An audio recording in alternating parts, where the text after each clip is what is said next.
Hi everyone, it's me again, out of my uniform, wearing my beautiful Virtues shirt today. Um, as I mentioned before, this channel is just kind of a hodgepodge, back and forth. Oh boy, let me make sure the mic's working. Okay, there we go.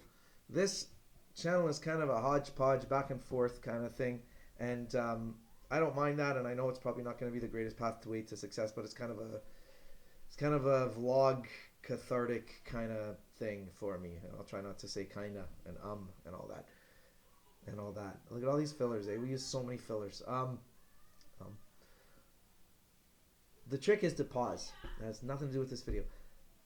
Maybe it does, because I think a lot of people out there watching are gonna have fun, or maybe not. Maybe there aren't a lot of people watching, but viewers might have a good time critiquing a speaker who says and kinda and things like that. Fillers, people are going to critique fillers. And actually, my video today, one of a couple, I'm really hoping it's a Sunday here. It is Sunday, March 23rd, as I create this of 2025.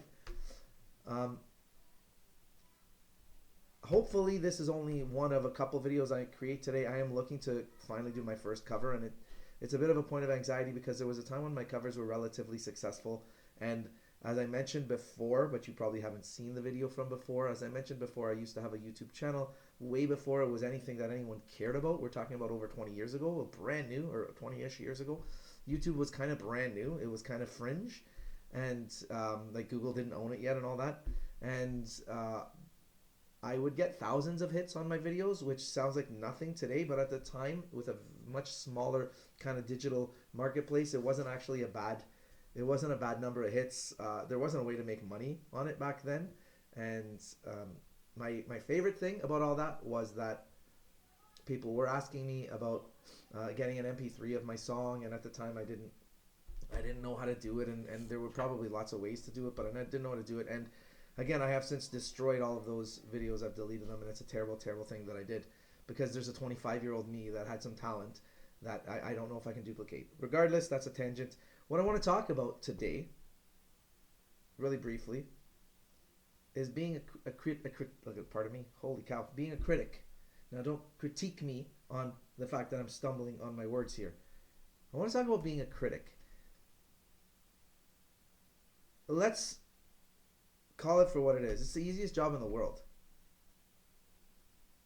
because you get to sit back and judge and apply your expertise to someone else's hard work and effort.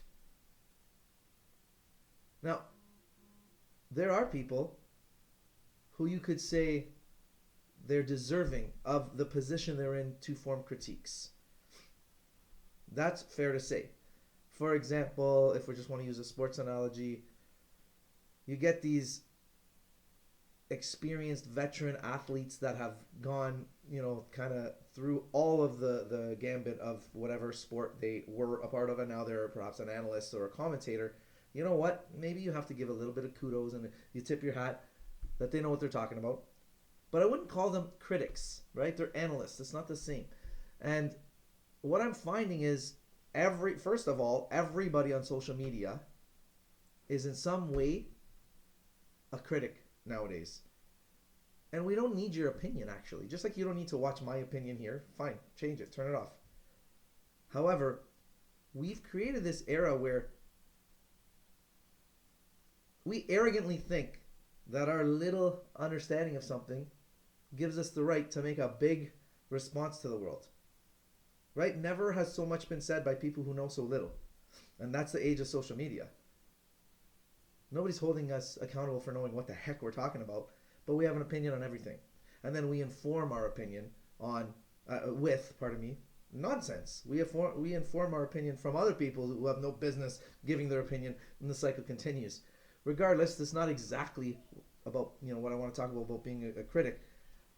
If you're a critic of pop culture, essentially you're a critic about nothing, unless you're telling me that you are you got like a sociology degree, maybe an anthropology degree, and you're studying human development, and then you want to critique pop culture, maybe, but that would be an academic lens, and you wouldn't have a lot of an audience, right? And there might be some pushback from your audience. But what I'm talking about is those people who it's their primary role. There's only a few opinion ed writers out there. There's one that I'm thinking of. I just don't want to be that kind of guy and call them out. But just venomous at all times. This snarky, holier than thou, you're a writer. Honestly, I'm a writer too. So there's not, what's separating us? The fact that you landed a position and now you get to earn meaningful income with your writing? Okay, maybe. Hey, that's a tremendous separation. But at the same time, I got sidetracked there. Sorry, my son came to say hello, so I don't even remember where I was completely. Sorry, that's a weird cut, and I'm not even gonna edit it. This is gonna go up as is. I just want to say there's this like venomous critiquing of individuals out there that I'm starting to see, and maybe it's because I'm starting to consume a little more popular media. I don't know. Maybe it's because I'm starting to consume a little more of this garbage, because it is garbage. Critiquing people based on their merits, critiquing the performance of a government when you have facts, critiquing an athlete when you have, game footage and performance, by all means, critiquing a system based on results, good, necessary, because it's probably in the name of improvement. But I am seeing a lot of critiquing that's not critiquing, it's just attacking. It's just attacking and humiliating and putting people down. Based on what? What makes you, from your phone or from your desk as a journalist or whatever, as an op-ed writer, that's fluff, but anyway, what makes you the judge here? Again, I did say that there's an opportunity for people to become experts, perhaps have a lived experience, have a role in society where they are day in, day out, let's say a firefighter. They're day in, day out for 20 years, and then there's a job for improving fire stations, their efficiency, etc. That's a form of critique that I'm going to embrace hook, line, and sinker, and that we need as people. What we don't need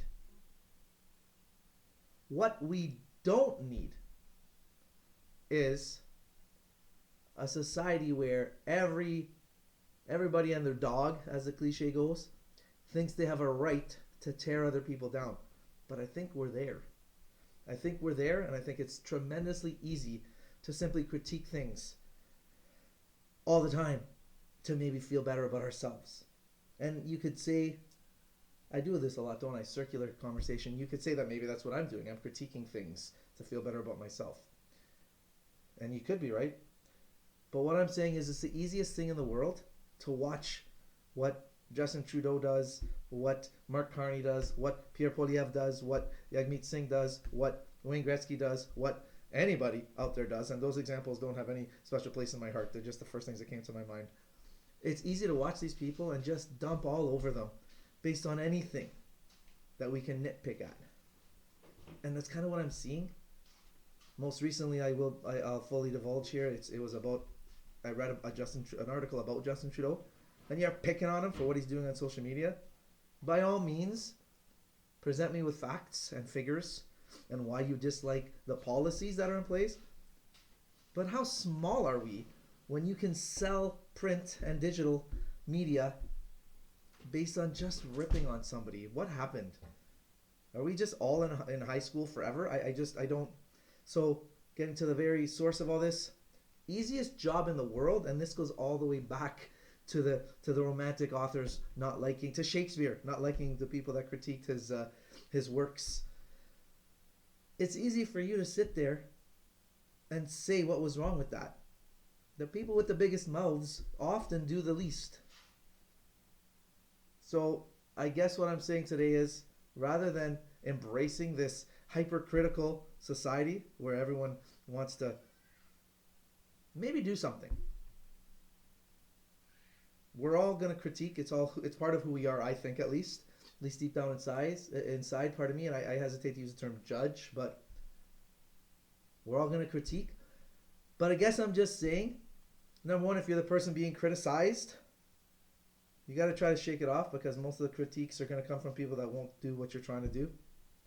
And number two, if you're the person doing the criticism, maybe take a look inward and decide what it is about that person or what they're doing that makes you have to attack.